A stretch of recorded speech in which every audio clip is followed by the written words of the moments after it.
Hello, my name is Harrison-Hunte, and I will be conducting my creative research project on the murder of Carol M. Jenkins. Carol Jenkins was a 21-year-old aspiring fashion model living in Indiana in September 1968. She started a new job selling encyclopedias door-to-door in Martinsville, Indiana.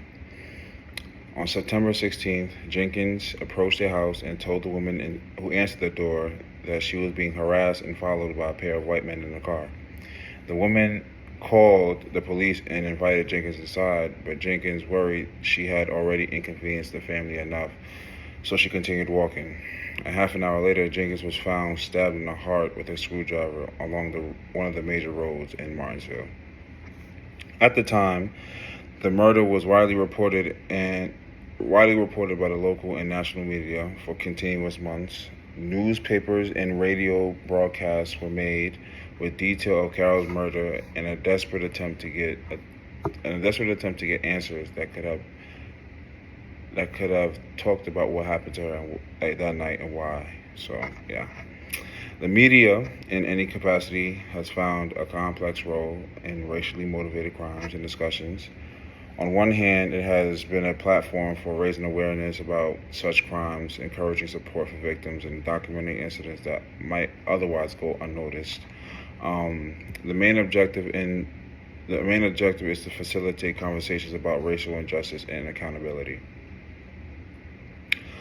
However, the media has also been a space where racist ideologies and hate speech can spread rapidly. Unfortunately, in the South during this time, hearing a story like this encouraged more behavior like this instead of discouraging it. The police, in their initial investigation during the time, found no helpful information or evidence that could assist in solving the case. Throughout the articles and documentaries that reference and indulge in, you find a pattern of dismissiveness within the police department and an investigation of Carol's death. The crime fighters were portrayed as negligent,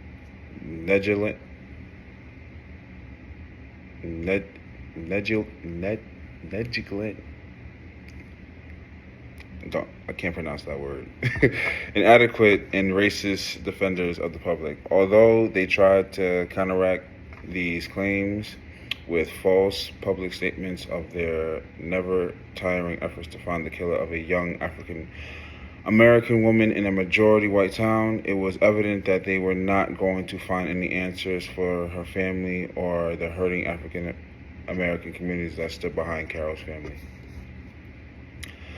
More than 30 years later, Jenkins' stepfather hired a private investigator to pursue the case. He told reporters that he was frustrated by the lack of progress and needed to take a stand on his own. Shortly after, Indiana State Police cold case team decided to reopen the case and assist in its efforts. With small details surfacing and more information being updated and shared, the story of the murder of Carol Jenkins caught the attention of young investigator Sandra. She's not an investigator, she's a reporter. Sandra Chapman. At the time, she was employed at Wish TV in Indianapolis, and she fought to cover the details and the story of young Carol and her brutal murder that had also gone unsolved. In 2001, a continuous series of Chapman's reports of the murder aired on television and caught the attention of a multitude of people everywhere. Seeing a strong black woman support and fight for another young black woman's story was not only empowering, it was also created a ton of buzz. This could have created some room for bias, but it also could have helped induce the spread of the story. At the time, it was aired on TV during multiple days and hours. The looping information made it hard to know Carol's story and sparked conversations in homes, schools, and public settings. This made the details stick to the people's minds and hopefully encouraged them to spread awareness and encourage new information. In combination of the private investigator, the work of the Indiana State Police cold case team, and the public's effort of Sandra Chapman, and a huge break was made in the case during the year of 2002. Chapman received a voice message from a possible eyewitness, the killer's own daughter. In finding this, she immediately contacted the appropriate authorities to authenticate this information. In addition to the eyewitness testimony, Martinsville police had just previously received an anonymous letter with the same details.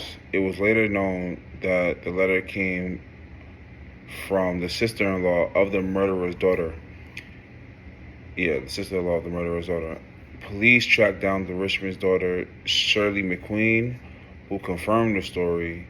She said her father and a man whose identity she did not know had been passing through Martinsville when they spotted Jenkins walking down the street. They pulled over and attacked the young woman. This is a prime example of how the media helped the criminal justice system catch another murderer. Without the voice of Sandra Chapman and the help of the Indiana State Police, the arrest would have never been made. In spring of 2002, Richmond McQueen was arrested at the age of 70 years old from his residential nursing home in Indianapolis, and it was discovered that he had a history of violent offenses and affiliated with the Ku Klux Klan, also known as the KKK. Rick pleading guilty to the charge of first-degree murder and died in custody of cancer before he could stand trial. Although this was not a complete win, Carol Jenkins' murder can now be classified as solved, and her life can be remembered in a better light and memory. This was my creative research project about Carol M. Jenkins. And hope you guys enjoyed it.